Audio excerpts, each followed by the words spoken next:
Well,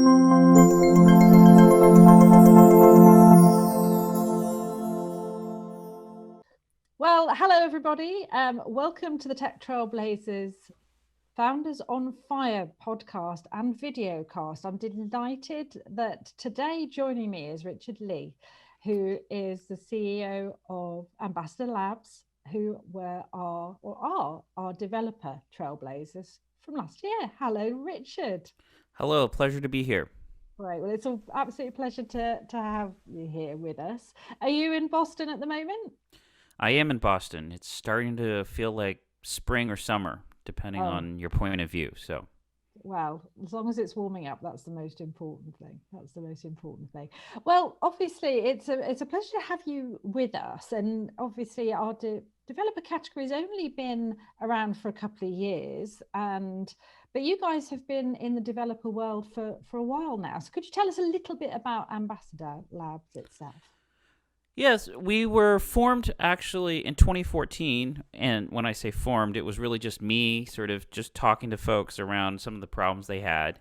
And, like any startup, we make left turns and right turns and sometimes go around in circles. And eventually, some of the themes that have emerged from our work with customers and our broader open source community has been the importance of developer experience, especially when building software for the cloud. And that's really what Ambassador Labs has focused on over the past few years. Fantastic. Well, I noticed when you guys put together your kind of celebratory press release about winning the Tech Trailblazers, you put a very nice quote together about how grateful you were to your team. And you've talked about a developer first approach. Now, I'm not familiar with that. So I was wondering if you could just explain a little bit about what that actually means to myself and the listeners. Yeah, so for developer first approach, what we mean by that is that when you're building software, you want to create an environment where the developers are actually really productive and optimized because for actually writing software, because writing software requires an enormous amount of concentration. And so if there are little things that happen that distract from being able to focus on writing that code, you really want to try really hard to eliminate those distractions, right? So one of the analogies I like to give for folks who are not developers is imagine you're writing a document and you have a preview functionality just to see what the document looks like when it's done. And generating that preview takes 20 minutes, in which case then you're very frustrated because you're on a roll, you're writing, and then you say, I want to see what this document looks like, and you have to wait 20 minutes to see what that preview looks like. Well, that takes you out of your flow. And so that's the kind of things that we enable for developers, is to really enable those developers to stay in their flow so they can remain productive. Wow, that does sound quite an issue, or quite a distraction, not being able to really get that kind of insight really into the bigger picture, because that's important, isn't it? You want to make sure it all fits together. Exactly. It's if you take 1 minute, if you take even a 10-second distraction, right, then you have to just spend 3 minutes trying to get back to where you were thinking and getting back into the flow. And if you add that up, suddenly you're not getting that much done. And so figuring out ways to really minimize the friction and the distractions for developers is crucially important to being productive in any sort of software development environment. No, definitely. I think particularly these days we all tend to have a bit of a shorter attention span, it seems. So exactly, that's greatly appreciated. So obviously you talked about the developer first side of things. What has been happening since you guys won? So it was probably about 6 months ago that we announced that you guys had been, crowned developer trailblazer. What's been happening for Ambassador Labs in the last 6 months? Well, so we closed our Series B fundraise with Insight Partners. So that's been huge. We've doubled the size of our team, and we're continuing to hire because we just need people in marketing and engineering and sales and all these different functions. And about 2 weeks ago, we actually launched our developer control plane, which is our vision for the next few years around where we're going. We've built these different tools, and we've now introduced this umbrella concept called the developer control plane, which is designed for developers, surprise, surprise, on Kubernetes building cloud-native applications. Fantastic. Fantastic. So, I mean, I did think about that. And when I kind of like looked at your website, obviously talking about Kubernetes, which is, it has become huge over the last few years, I was kind of thinking, so what has actually happened to Docker? Because that's been a really interesting turn of events. And I know it's a little bit off topic, but seeing as you're right in the middle of that, I would be really curious what you think's been going on, or perhaps you can enlighten me, because I'm sure a lot of other people are fully aware of it.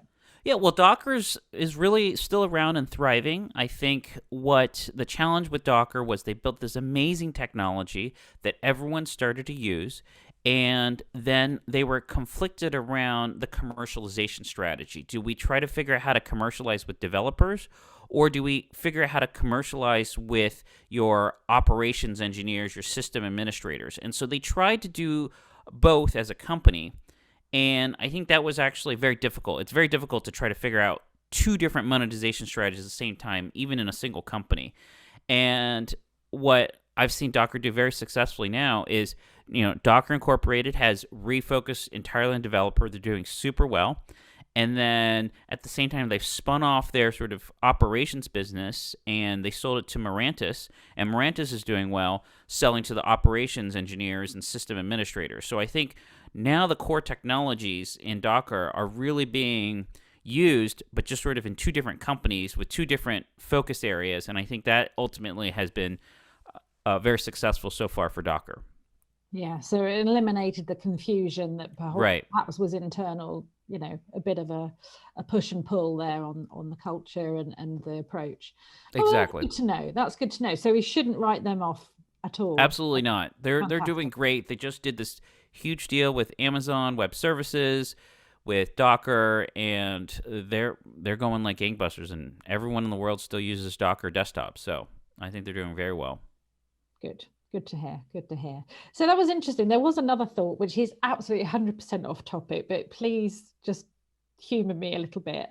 What is the nautical theme with container technology? So Kubernetes has this kind of this wheel from an old ship. Well, it looks like that to me. I might be totally wrong. And obviously Docker had the whale, the digitized whale.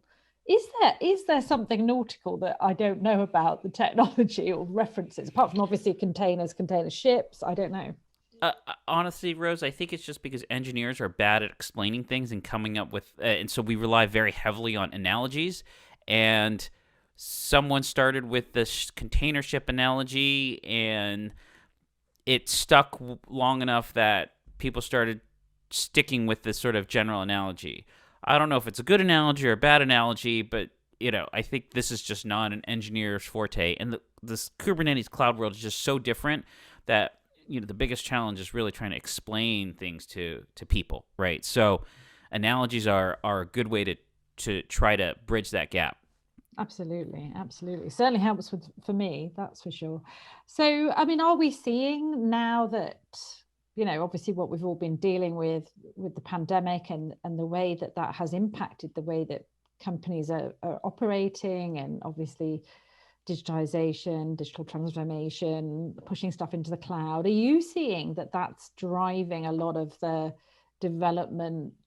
Because obviously firsthand you are dealing with a lot of people who are now pushing, the cloud native approach.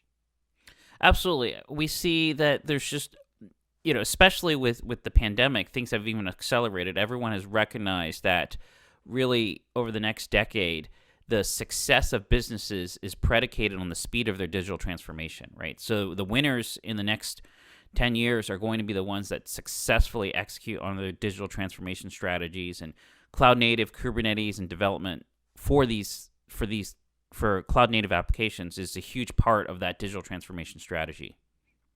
So obviously not great from a global perspective, but from a business like Ambassador Labs, you're actually seeing some positives coming out of all of the challenges that people are facing.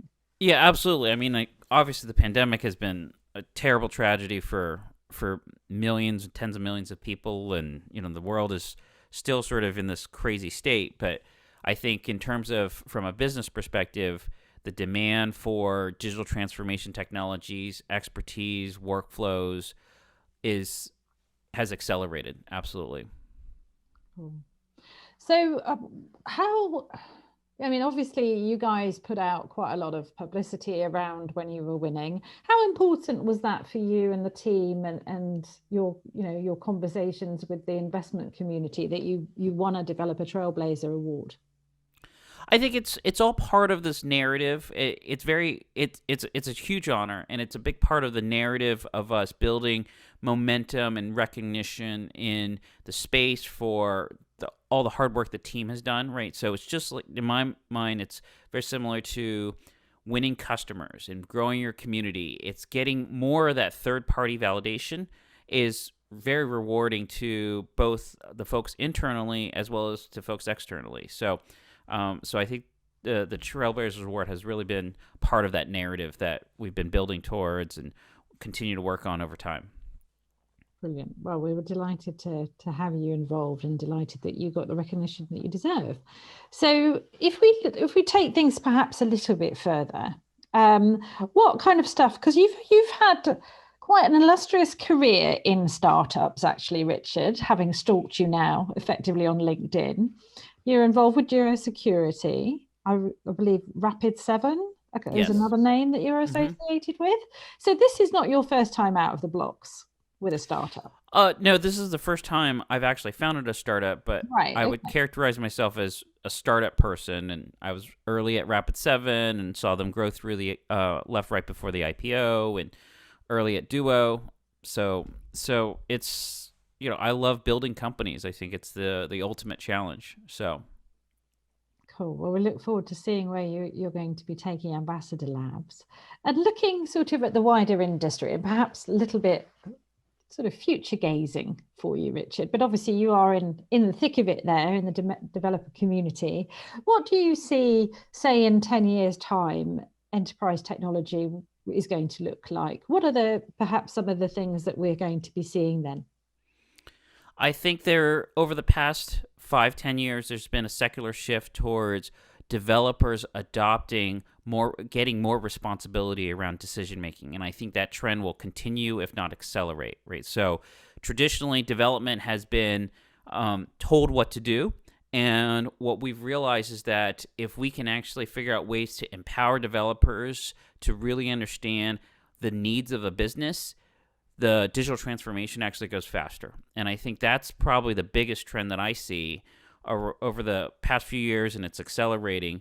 And I think, going to your question around enterprise technology and how that evolves, it's really going to be, how does enterprise technology help these developers maximize their productivity in this brave new world? And I think that I think is the largest trend that I see, even more so than the cloud. And cloud is sort of part of that sort of enabling technology to enable developers to be even more efficient and productive than they were before. But that overall trend of developers taking full ownership of that entire software lifecycle, from business requirements to releasing it, that's a big thing.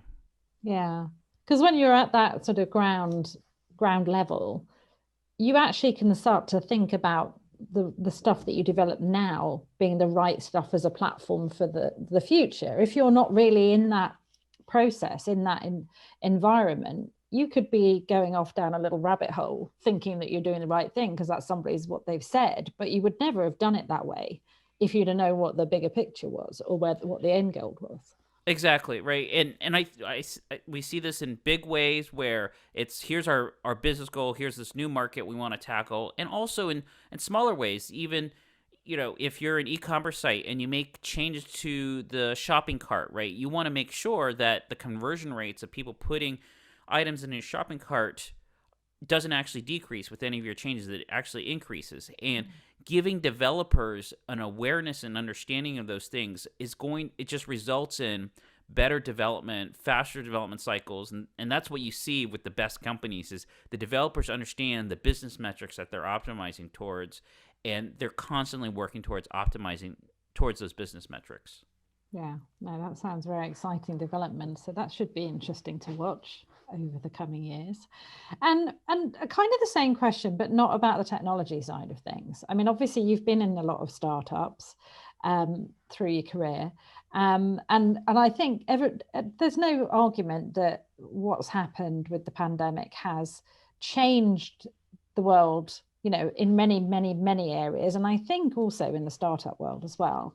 So if you were to look forward, say 10 years to what tech startups will look like, if you were founding a startup in 10 years time, obviously after successfully completed your Ambassador Labs adventure, what do you think would be different now? What will then from what you've experienced up until now? I think the biggest thing is just sort of social protocols for certain things. There's a recognition that you can do certain things very efficiently as a distributed workforce, and there are also things that you can't do efficiently as a distributed workforce. And I think in the past, as an example, fundraising, right? Fundraising has always been an in-person activity, right? And people would just make this trek to Sand Hill Road and some of these other sort of VC hotspots. And what we've realized is that you can actually fundraise pretty successfully without uh, doing it in person. And so we did our Series B in the middle of the pandemic, and I still have yet to meet my investors in person, even though I've spent plenty of time with them on Zoom and on the phone. And I think people are starting to recognize, well, there's certain things that we always used to do in person that maybe is not as efficient, and we can actually do remotely. Well, of course, we still miss, being able to sit in front of a whiteboard and collaborate and have those hallway conversations and those social interactions to see how someone's doing, right? And I think the trade-off is, my sense of the emotional state of people at the company that I don't talk to on a regular basis is much lower because I just don't see them, right? So, and if we were in the same office, I could, if I walk by their desk, maybe I would see something that I wouldn't be able to tell because I don't walk by anyone's desk anymore. So, well, at the moment, do you at the have moment, plans to kind of recongregate in the Boston area and bring people slowly back, and obviously safely back into a bit of an office environment? What do you think it will look like for you guys, how you're working over the next 6 to 12 months? I think we'll still be remote first, but we will definitely be building an office again and having more of a collaboration space. So being able to come to the office when it makes sense, but also being able to work remotely. And the reality is at this point, we've got people in so many different countries, so many different states and locations that we're not going to actually bring everyone and ask everyone to show up in an office 2, 3, 4, 5 days a week. And we'll replace that with, periodic every, once a year, once every 6 months in person get-togethers. So, do you think you would have had such a distributed workforce if the pandemic hadn't hit? I think it accelerated our shift to distributed workforce, but we were already pretty distributed. Right. Our engineering groups, where a lot of folks were already working from different locations, and marketing was less so, and so that's where it accelerated. But I think in general, we always had HR in New York, so we've been pretty distributed for quite some time. Right. Yeah. Fantastic. And is there anything that you think you would want to pass on to people who maybe are beginning their journey, or maybe are just curious, just an insight from you on what you think you perhaps would have done differently? Obviously everybody talks about, failing fast and stuff like this. I think it's perhaps should be learning from a failure fast is the key. Is there anything that you would recommend, or that you perhaps that you've learned your greatest lesson from when things didn't perhaps work out?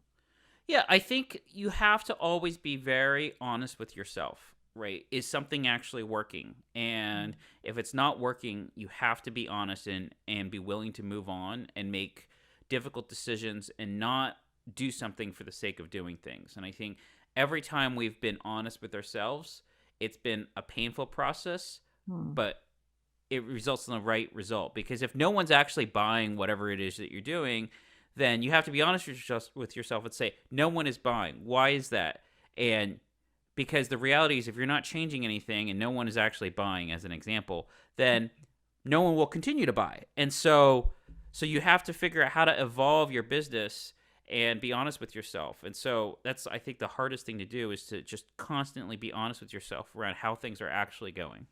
Yeah, because you do get emotionally invested, don't you? Particularly when in Absolutely. the early days, because you're working so hard, and to think that it hasn't quite worked out as you planned is sometimes quite difficult to take on board. Yeah. So Other than that, I'm just trying to think if there's anything else. I mean, is there anything else you'd like to share about, Series B funding? That was exciting. Great partner in Insight. It sounds like everything's going particularly well for you guys. Yeah, I think in general we're very excited about the future and just building that team. And for us, our biggest challenge now is just finding the right people to kind of join us on our journey. And so, I think the my plug would be, if you're interested in a career in startup, please check out our website at our career section. So Absolutely. Well, it sounds like a very exciting part of the world to be in from a startup perspective. So we wish you lots of luck with that. Is there anything else that you'd like to add that perhaps we've not talked about as yet that you would like to? no, Rose, thank you so much for having me on this podcast. No, you're absolute pleasure. It's great to meet you, and it's great to hear about all the successes that you guys are having with Ambassador Labs. So do keep us posted, and wishing you continued success. And that Okay. was Richard Lee, who's CEO and founder of Ambassador Labs, who is our Developer Trailblazer winner. So if you'd like to find out more, obviously do check out Ambassador Labs online. But also, if you'd like to find out more about the awards themselves and the Tech Trailblazers and the podcast that we're doing with our founders and with our judges and other people who are exciting with lots of insights in the startup world, please do visit www.techtrailblazers.com. Follow us on Twitter at TechTrailBlaze, so no R, no S, or find us on LinkedIn. Thank you very much. Bye-bye now. And that is a wrap.